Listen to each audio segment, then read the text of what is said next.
So good morning students, myself Ajay Yadav, a computer teacher. So and today we are going to discuss our chapter number first, that is our OOPS concept. So in our OOPS concept we are having the four principles, and those four principles are abstraction, encapsulation,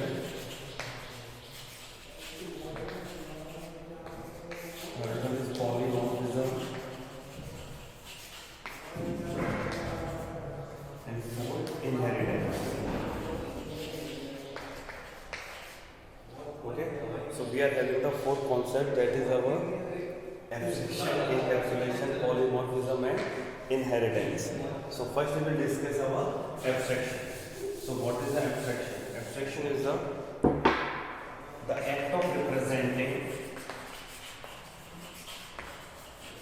You have to prepare your notes regarding this one. The act of representing essential features by hiding background details. Now, discuss about this. We will take one example. So suppose we are taking one example. You are riding a bike, and you know that after pressing the clutch, then you change the gear. But can anyone be known कि why we will do this? हाँ, हम लोग यहाँ पे clutch दबा के ही gear क्यों change करते हैं? विदाउट क्लच दबा के हम लोग क्यों नहीं करते? जिस स्पीड में हम हैं उसी स्पीड में हम क्यों नहीं करते हैं चेंज? हमें थोड़ा सा स्पीड अपनी मिनिमाइज करनी होती है, थोड़ी कम करनी होती है, then we will change the gear. So why? So these are all comes under the your abstraction. Suppose you are driving a car. When you are driving a car, you are using a steering. So the all focus is about to change the steering, but we don't know how it is works. Okay. So this is called the abstraction. Okay. So the abstraction part is that in which we does not know the reason why this is going to be done and how it is going to be done. We will just perform on the result. कि आपका result क्या है, कैसे भी आए, बस आपका result कैसा है, वो चीज़ हमारी क्या है? Data abstraction. The next part is our data encapsulation.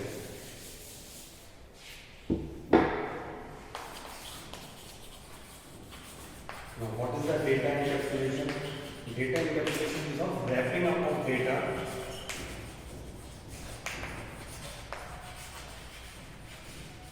and member function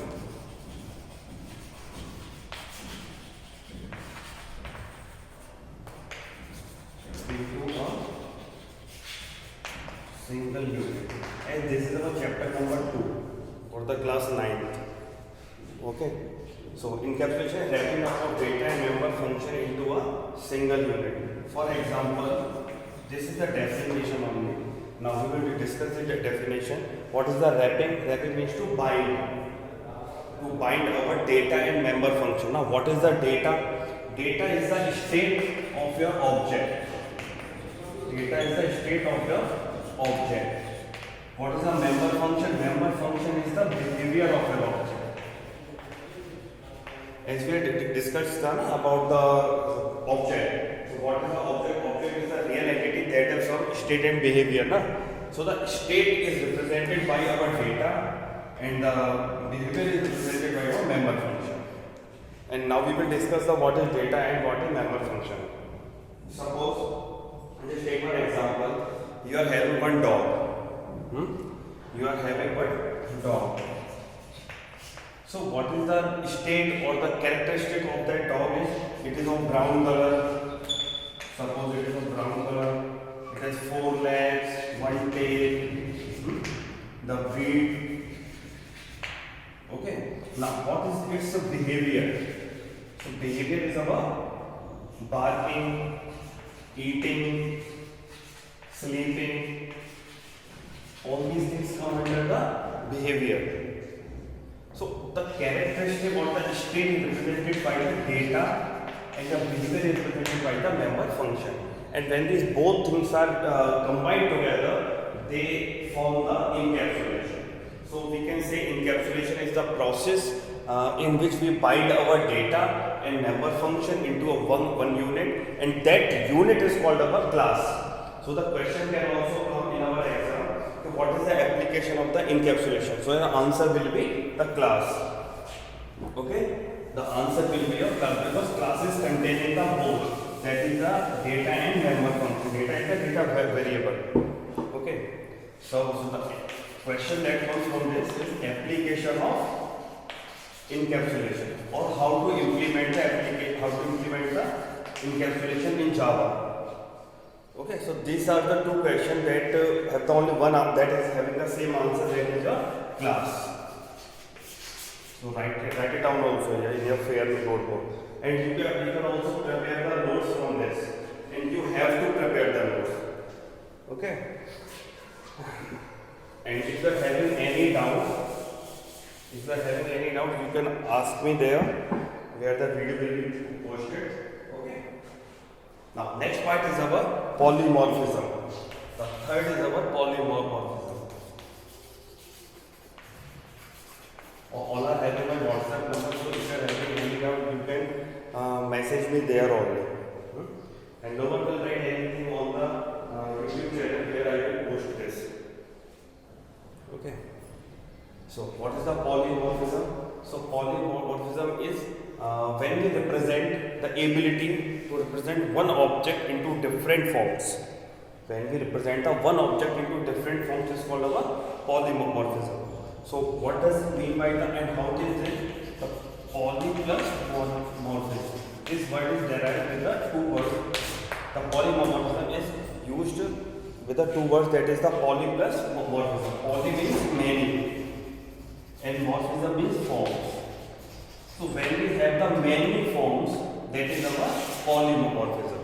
Okay, and who does have the many forms? The object should have the various forms, different forms. Okay, so first we will discuss our definition. The ability to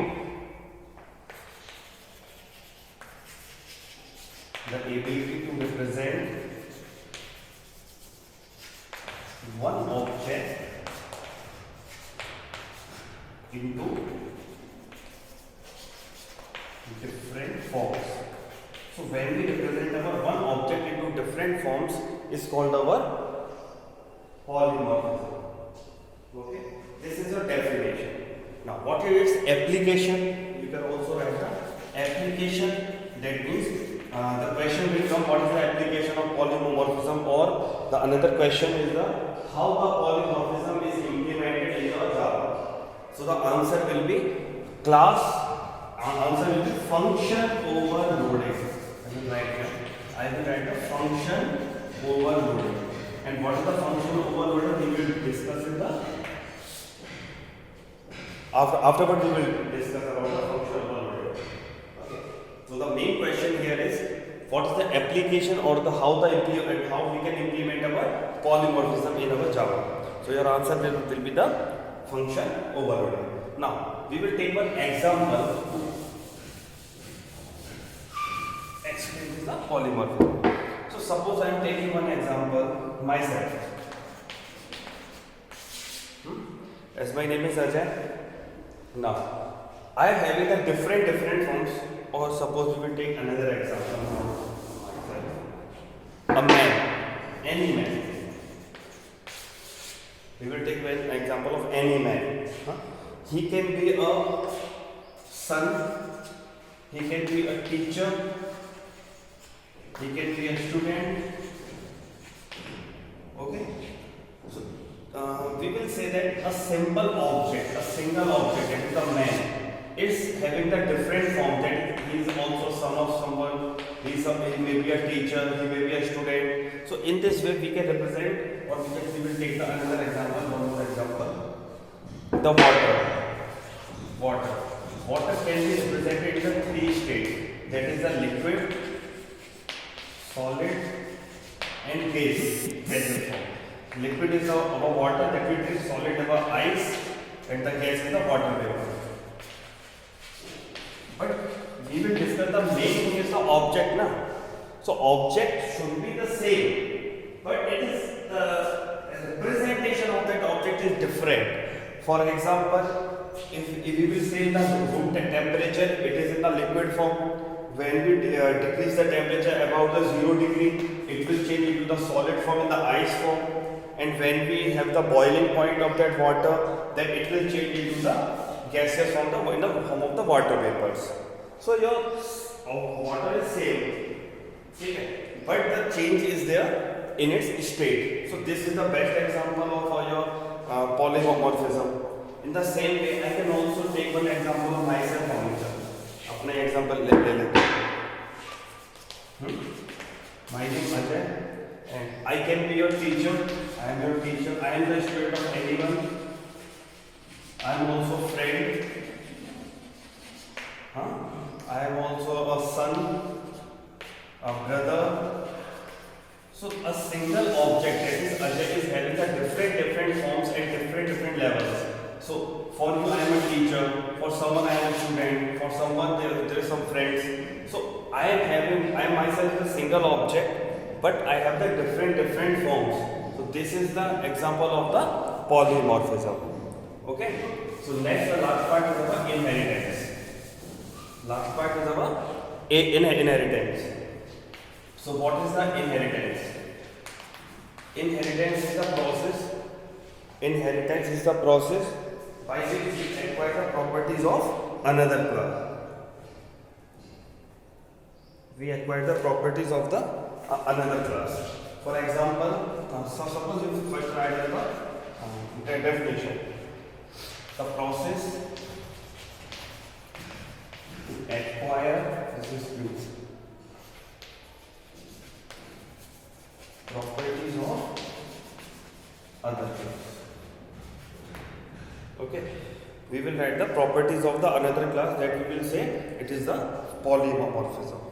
Sorry, inheritance. Okay, it is the inheritance. The process to acquire the properties of the another class called the inheritance. Now, how we will implement? The first question that comes from that is, first is what is the definition of inheritance? The first question can be asked. The second question is how the inheritance should be implemented, or which keyword is used to implement the inheritance. So your answer will be the extends. And this question has asked, ये question कई बार पूछा गया है, that which keyword, या फिर name the keyword by which a class inherit the another class. So your answer will be the extends. Okay. So now we will say how we will implement this, or how we will use the inheritance. So take one example again. Take one example again. Suppose we are having some properties that is coming from our father or mother. That means if we are the class, and we are inheriting the properties of our parents, and that class is called our parent class. Okay. So suppose this is the parent class and this is the child class. So the parent class properties are inherited in our child class. That means suppose these are someone's father, mother, anyone is there, and their property should be come in their child. ठीक है ना, कुछ properties उसकी parents की, like the father and mother की कुछ properties बच्चे में आती है. Suppose the colour, height, the look wise, appearance, ये सारी चीजें आती हैं. सबको हम क्या बोल रहे हैं? कुछ properties that are inherited by the another class. So the class which inherit the properties called the child class और derived class. And by which properties we derived, कि जिस क्लास की प्रॉपर्टी हम लेते हैं, that is called our base class. जिस class के property लेते हैं that is called our base class, और जो क्लास हमारी प्रॉपर्टी लेती है that is our derived class. And by which keyword we will use? Extends keyword we will use it. Okay, so that much in this video. Thank you, and prepare the notes also. Okay, चलिए, all the best.